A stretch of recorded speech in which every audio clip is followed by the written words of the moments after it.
Olá, estamos aqui com mais um vídeo do canal História em Ação e hoje com o tema do Anticristo, né? Esse tema que eu já vinha prometendo há algum tempo. E vamos lá. De tempos em tempos, nós ouvimos falar de um anticristo, né? Desde o ano 1000 depois de Cristo, né, em que os papas eram considerados anticristos e os papas, por sua vez, consideravam, em contrapartida, os reis autoritários como anticristos também, quer dizer, um se opunha à outra numa espécie de jogo político, né? Uma se opunha a outra ideia, né? Papa acusava reis e reis acusavam papa, e os reformadores mais adiante também acusavam os papas, e os papas acusavam os reformadores de serem anticristos. Então, cada sua época teve seu anticristo, né? A igreja e os papas começaram a deixar de ser os anticristos preferidos lá pelo século XIX. E aí nós vamos começar a ter outros tipos de anticristos, como governadores, autoridades com supremacia autoritária, governos fascistas, né, governos comunistas, como os grandes vilões sendo o anticristo, depois do século XIX, né, como Hitler, como Stalin, temos também Napoleão, enfim, temos durante toda a história vários anticristos. Então, os anticristos, depois do século XIX, eles se modernizaram, saíram da igreja, da esfera espiritual e foram para a esfera secular. Mas de tempos em tempos, então, nós temos essa figura, mas é impossível dizer quem será o anticristo, né? Eu creio que será uma pessoa e não um sistema. E o professor Robert Almond, em seu livro O Anticristo, uma biografia, ele diz que essa procura por um anticristo se dá em razão do fracasso do fim dos tempos. Mas o professor Robert Almond, pelo menos no início de seu livro, que foi até onde eu li, ele se esquece, né, pelo menos até onde eu li, como disse, de lembrar que a primeira vinda de Cristo também foi profetizada. E existem cerca de 20 profecias na Bíblia Sagrada que falam sobre a primeira vinda de Cristo. Então, essa referência do professor Almond sobre o fracasso do fim dos tempos teria que levar em consideração o êxito da primeira vinda de Cristo. Então, se as profecias sobre a primeira vinda de Cristo foram exitosas, então, por que duvidarmos que a segunda vinda e o fim dos tempos, a segunda vinda de Cristo e o fim dos tempos, né, seria um fracasso? Então, eu acho que faltou essa colocação do professor Robert Almond, pelo menos no início do livro. Com relação à primeira vinda de Cristo, nós temos a primeira profecia sobre a primeira vinda do Senhor Jesus em Gênesis capítulo 3, verso 15, né? Lá já é uma profecia da primeira vinda de Cristo, a primeira profecia, que diz que depois que Eva pecou, né, o Senhor disse a Eva, apesar de seu erro, que o descendente da mulher, né, a descendente de Eva, né, o descendente da mulher pisaria na cabeça da serpente, e o descendente da serpente, né, feriria o seu calcanhar, isto é, o descendente da mulher, que é Jesus Cristo, pisaria na cabeça da serpente e o descendente de Satanás, a geração de Satanás, feriria o calcanhar de Cristo. E isso se deu, né, no episódio da crucificação. Então, essa é a primeira profecia sobre a primeira vinda de Jesus. E tem cerca de 20 profecias assim, sobre a primeira vinda. Então, por que as profecias da segunda vinda, apesar de demoradas, e as Escrituras falam sobre essa demora, não se cumpririam, não é? E nós temos em Daniel também profecias sobre tempos vindouros, tempos futuros, tá?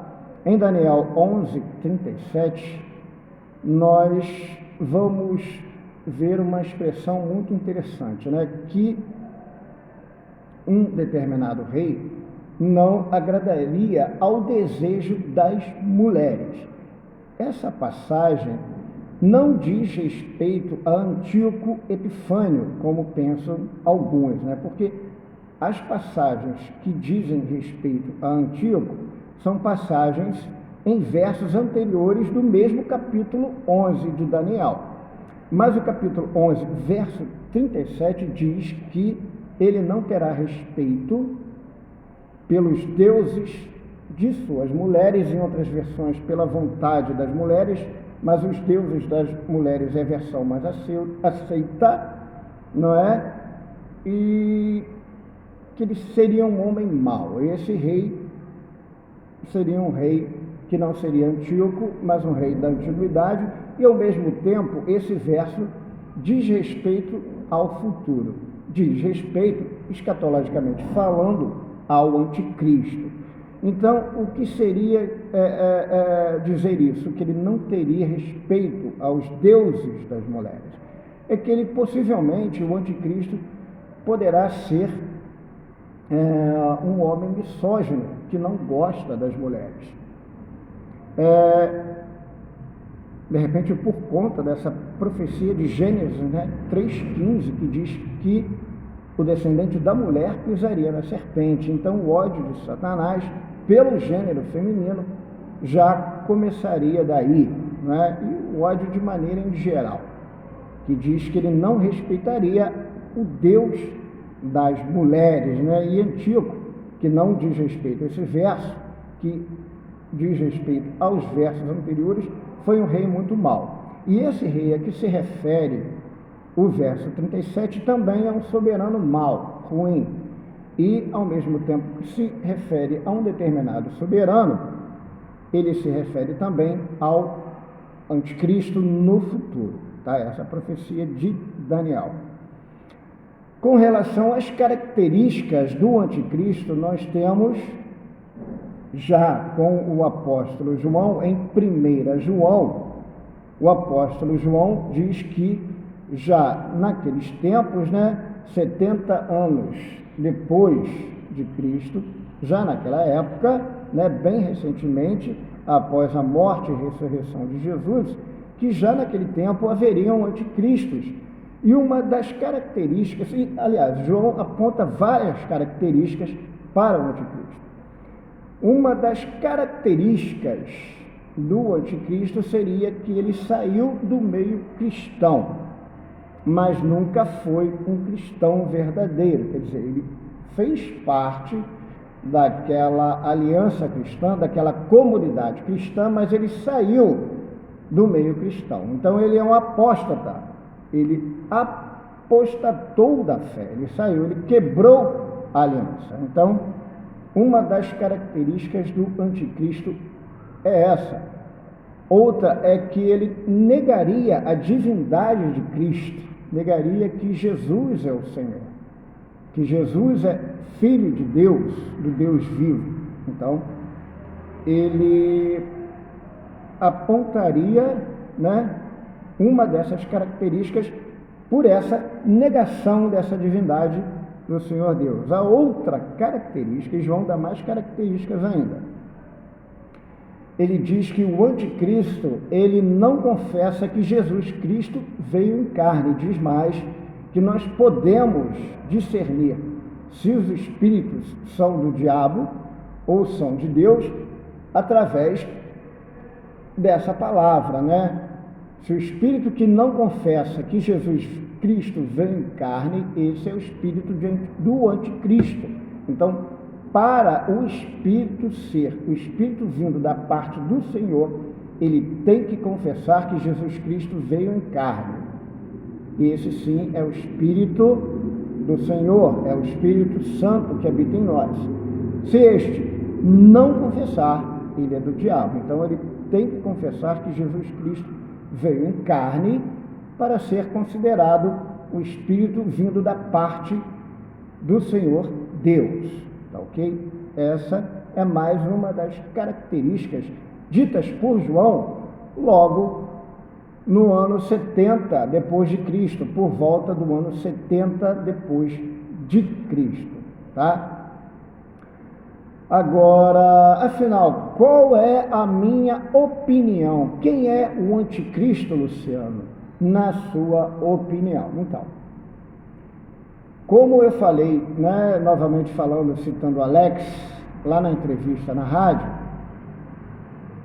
né, que muito se cogitava que era um papa, que poderia ser um novo papa, ou alguém do Islã, da religião muçulmana, né, como defendem alguns pastores, e não vou citar o nome aqui, até porque já até falei no nome dos pastores lá com Alex, ou como o doutor Rodrigo Silva, que acredita que possa ser um outro papa. O doutor Rodrigo Silva segue essa linha de pensamento, eu acho. Mas eu não creio que seja um papa, tá?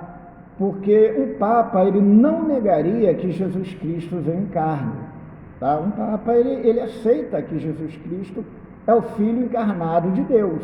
Então, por essa razão, não seria um papa, e por razões também bélico-militares. Eu acho que um papa, ele não tem essa influência toda no mundo atualmente. Pelo menos eu acredito. Então, por essas duas razões, acredito que um papa não tem essa influência, ou não teria, pelo menos, toda uma influência no mundo, principalmente no mundo nos dias de hoje, né? Por mais carismático que ele fosse. E ele, um papa, não nega que Jesus Cristo veio em carne. Ele sabe que Jesus Cristo veio em carne. Como ele rezaria suas missas, então? Eu acho isso muito improvável, que seja um papa ou que seja um muçulmano, porque apesar do Islã estar crescendo na Europa, apenas uma parte do Islã é radical, apenas uma parte do islamismo é radical, é extremista, como lá no Irã, por exemplo. O governo é radical, né? Tem uma coisa bem coercitiva com relação às mulheres, o comportamento, a sociedade em geral, mas muito de sua população não é contra os líderes do Irã. Então não é porque é muçulmano que tem que ser radical, apesar da islamização da Europa, do Islã estar crescendo na Europa por conta do baixo índice de natalidade. A religião muçulmana não pode ser considerada uma coisa ruim de modo geral. Eu acho que a influência do anticristo, ela tem que ser política e militar. Então, qual é a minha opinião, então, afinal, meu Deus? Eu acho que o anticristo, ele seria alguém nascido na Europa ou nos Estados Unidos. Viria daí e ele teria que ter sido um cristão. A minha opinião é que seria alguém tipo o mago e ocultista nascido em 1875, o senhor Aleister Crowley, né, o famoso ocultista. Eu acho que seria uma pessoa assim, ligado às sociedades secretas, ao ocultismo, né? Não o satanismo, que o satanismo é meio que uma bobagem, mas ao ocultismo, tá? Seria uma pessoa tipo Crowley, porque Crowley, a história do Crowley é muito interessante. Ele nasceu em 1875, dentro de uma religião cristã evangélica chamada Plymouth Brethren, a qual ele cresceu nessa religião, Plymouth Brethren, nessa comunidade cristã evangélica, né? Seus pais eram dessa comunidade. E era uma religião evangélica muito rígida em finais do século XIX. Crowley, quando criança, ele lia trechos inteiros da Bíblia, né? Mas quando ele perdeu o pai, ainda criança, ele ficou muito revoltado, né, com Deus, porque Deus tirou o seu pai que ele tanto amava. E Crowley, então, ele começou a se rebelar, ele se voltou contra o cristianismo, ao ponto de sua mãe, ao pegá-lo no fraga, né, fazendo sexo com a empregada aos 15 anos, ela começou a chamá-lo de a pequena besta, em referência às passagens lá de Apocalipse, né, da besta do Apocalipse. E Crowley nutria grande ódio pela sua mãe, detestava a mãe. E quando ele cresceu, né, que entrou para a faculdade, depois ele abandona a sua faculdade e tal, e começa a ingressar no mundo do culto, né, fazendo várias pesquisas. Crowley tem mais de 100 livros escritos, mais de 100 livros, né, que ele escreveu, não sei se todos foram publicados, né? Então, o Crowley, ele é uma figura muito proeminente, né, no mundo atual, na idade contemporânea, porque ele influenciou uma geração de jovens nos anos 60, né, com a ideia de amor livre, né, faça o que tu queres, há de ser todo o da lei, né, aquela mensagem que tem até numa música do Raul Seixas, enfim. Então, Crowley foi muito pervertido, ele fazia orgias, né? Ele teve 3 esposas quando morou na Itália. Aliás, quando né, ele comprou uma casa na Itália, acho que na Sicília, no monte lá e tal, e lá ele fez grandes práticas ritualísticas, baseadas em livros como grimórios, né, que eles chamam, livros de feitiçaria, livros muito antigos, né, escritos por Salomão, pelo rei Salomão, né, segundo eles, e Crowley fez muita coisa e casou com essas mulheres, essas 3 mulheres, né, elas enlouqueceram, uma delas se suicidou e a outra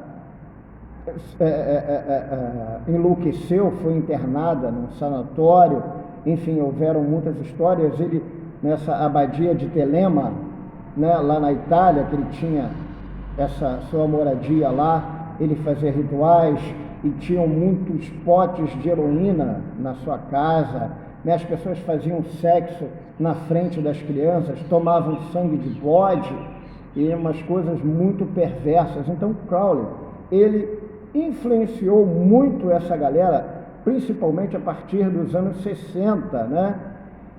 E com essa ideia de paz e amor, né? Então, por isso eu acredito que o anticristo, ele tenha essa ligação, obviamente, com o ocultismo, né? Com livros, com grimórios, com a invocação, como Crowley tinha um livro que invocava cerca de 72 demônios, e são ideias muito perigosas, né? São ideias que realmente podem afetar a vida de pessoas, né?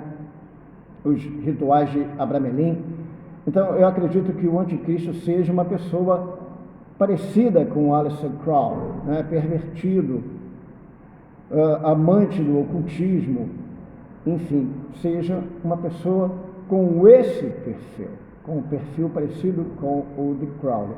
E essa ideia do ocultismo, ela traz uma ideia do relativismo, né? Como nós vemos na Europa, em que apesar de estar tendo um recrudescimento espiritual na Alemanha e na Itália, por exemplo, houve um período de muita queda das igrejas. Então a Europa ainda é uma nação, é um continente que outrora foi bastante cristão, mas que atualmente está tendo alguns reavivamentos, mas que precisa, né, tem esse lado secular muito forte, né? Tem esse mundanismo que permeia o mundo inteiro ocidental, mas que na Europa tem uma concentração muito grande dessa ideia secular, de não se acreditar em Deus, né? de buscar outras alternativas. Apesar como disse, do recrudescimento, né? Através da opinião de alguns pastores que lá estiveram, né? Que eu vi alguns podcasts e ouvi a opinião deles e tal. Eu queria até aproveitar para dar um alô para um amigo meu que mora na Europa, que é o Sérgio Machado Medina. Tá, querido? Sérgio, se você souber alguma informação sobre o crescimento das igrejas evangélicas, esse recrudescimento, esse novo avivamento, apesar da secularização europeia, né? Você me dá um toque aí, tá, querido? Um abraço para você, tá? E para minha coordenadora pedagógica, Cimei, não esqueci. Beijão, querida Cimei aqui, que me apoia, né? Junto com o Potiguar e com o Tânia aqui nos projetos aqui da escola. Tá, querida Cimei? Beijão. Tamo junto, Cimei. Então, gente, tem esse problema da Europa, e os Estados Unidos também pode ser uma nação que possa abrigar um líder mundial, né? Um líder. Eu acho também que o anticristo é bem parecido com o Ricardo Montana, daquela novela Apocalipse, aquela excelente novela Apocalipse da Record, que eu estou acompanhando lá em versão editada no YouTube. Que novela maravilhosa, muito boa, estou gostando muito. Eu acho que realmente o anticristo tem o perfil do Crowley, tem o perfil desse personagem fictício do Ricardo Montana, tá ok? Os Estados Unidos, existem muitas sociedades secretas nos Estados Unidos, algumas bem famosas e que abrigam, isso não é teoria da conspiração, né? Nós sabemos que lá nos Estados Unidos, se não me engano, na Califórnia, nós temos o Bohemian Grove, né, onde eles fazem um sacrifício, né, de um boneco, um sacrifício simbólico, né, e tem uma coruja de pedra, e lá tem uma reunião anual que sempre vão alguns presidentes norte-americanos e líderes mundiais. Então é uma sociedade secreta. Então, nos Estados Unidos há muitas coisas desse tipo, e na Europa também, principalmente na Inglaterra, né, na Suíça também temos. E existem essas sociedades, e mais do que as sociedades, né, que com relação às igrejas são bem poucas, mas a ideia do liberalismo e do esoterismo, de uma maneira geral, ela é bastante popularizada em séries, em filmes e na sociedade de maneira em geral. E alguns filmes e algumas séries elas reproduzem de maneira muito fidedigna esses rituais, né? Como, enfim, vários filmes e várias séries, né? Eles reproduzem esses rituais de maneira bastante fidedigna, não é? Por conta do conhecimento do culto dos europeus e dos norte-americanos, por exemplo. Então seria, a minha opinião, que seria alguém parecido com Crowley e com o Ricardo Montana, lá da excelente novela da Record, tá? Que tem no YouTube, tá, gente? Em versão editada. Muito bom. Essa madrugada também eu acordei e orei e já maratonei mais um pouco aqui o Matheus, meu colega aqui do trabalho, que é da Universal. Um grande abraço, Matheus. Ele gosta muito dessas novelas também, obviamente, e eu estou gostando muito. Agora, gente, muito interessante que no conceito do anticristo nós temos, na ideia do anticristo, nós temos dois conceitos, tá? Nós temos o dualismo e o conceito residente. O que é isso, Luciano? Olha, o conceito do dualismo é que Satanás imitaria a Jesus Cristo, aliás, Satanás imitaria a Deus e geraria em uma mulher, no ventre de uma mulher, um bebê. E este nasceria no mundo, assim como Maria que foi a mulher mais importante do mundo, deu à luz a Jesus. Então, Satanás, ele teria uma mulher e geraria no ventre dessa mulher o anticristo. Essa é a visão dualista, o dualismo.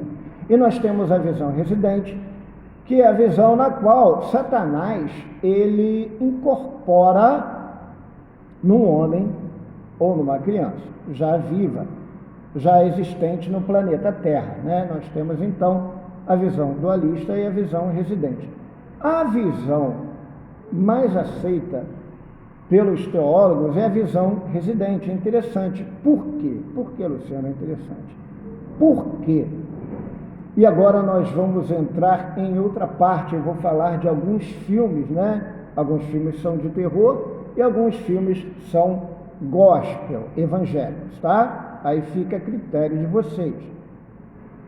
Porque Hollywood tem a tendência de preferir a versão dualista, que Satanás, ele faria o filho numa mulher, ou num ritual pagão, ou uma mulher do mundo, e essa mulher engravidaria e geraria a um bebê, diabólico, ao anticristo. A Hollywood prefere essa vertente, menos considerada pelos teólogos. Os teólogos consideram mais a versão residente.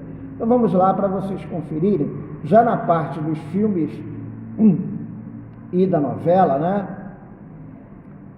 vamos conferir então essa visão hollywoodiana sobre o anticristo. Vamos lá, gente. No Bebê de Rosemary, de 1968, a versão trabalhada aqui é a versão dualista, a Rosemary. Então, eu não estou dando muito spoiler não, tá? Porque já falei que é dualista.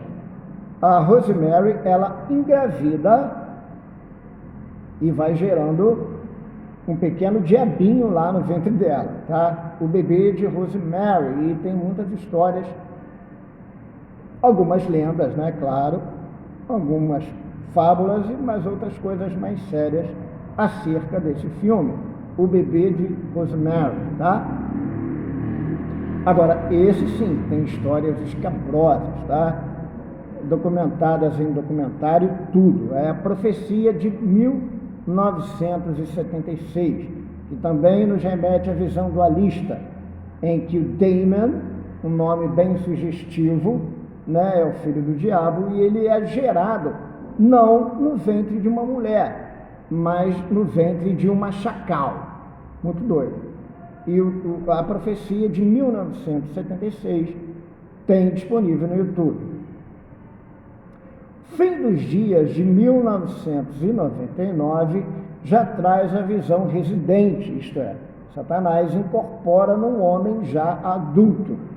Esse filme é com Arnold, o nosso grande Arnoldão, o Arnold Schwarzenegger, Fim dos Dias de 1999, nos traz a visão residente. A primeira profecia, de 2024, logo ali no ano passado, também nos traz a visão dualista novamente, uma freira engravida de Satanás. Imaculada, também do ano passado, visão dualista. Uma freira também engravida de Satanás. Agora, Apocalipse novela, que a novela é maravilhosa, Para quem crê, para quem gosta de escatologia e do livro de Apocalipse, a novela Apocalipse é praticamente perfeita, da Record, de 2017, e traz a visão dualista, o bebê gerado no ventre da moça lá, o Ricardo Montana, tá bom? Megiddo, Megiddo nós já vamos falar de um filme gospel, cristão, evangélico, Megiddo, de 2001, nos traz a visão residente, Aí Megiddo já nos traz a visão residente. E Megiddo é interessante, gente, porque Megiddo, o anticristo, que é interpretado pelo ator Michael York, o nome dele é Stone, caramba, não é que eu esqueci, gente, Stone Alexander, o nome do anticristo, né? O Michael York, que interpreta em Megiddo, de 2001. E o nome do Aleister Crowley era Edward Alexander Crowley. Então, eu acho que aí uma referência ao nome do Crowley, completo, Edward Alexander Crowley, e fizeram essa referência com Stone Alexander. Edward Alexander Crowley, o nome do Crowley, com o Stone Alexander de Megiddo, uma referência, uma homenagem, né? Megiddo de 2001, que traz a visão residente, né? Satanás, ele incorpora numa criança, logo no início do filme. Deixados para trás, que esse filme que está passando aqui também é um filme gospel, de 2023, que é ótimo, dessa série aí evangélica, Deixados para Trás, o início do fim, tá? O nome completo é isso, Deixados para Trás, o início do fim, de 2023, que traz a visão, aí eu não sei que visão que traz, porque não mostra a origem do anticristo, ele já aparece adulto e já lá pelo meio do filme, tá bom, gente? Então, fica aqui essas dicas de filmes, se vocês quiserem conferir. Lembrando que alguns são de terror, mas eu disse aqui quais são e quais não são, tá? Gente, fiquem todos com Deus. Se ficou faltando alguma coisa, me perdoe, tá? Fiquem na paz e até o próximo vídeo do canal História em Ação, Professor Luciano. Fui! Beijão! Fiquem todos com Deus, espero que todos gostem, tá? Aqueles que gostam apenas de história e os cristãos também. Esse vídeo serve para os dois. Beijão, fiquem todos na paz. Tchau.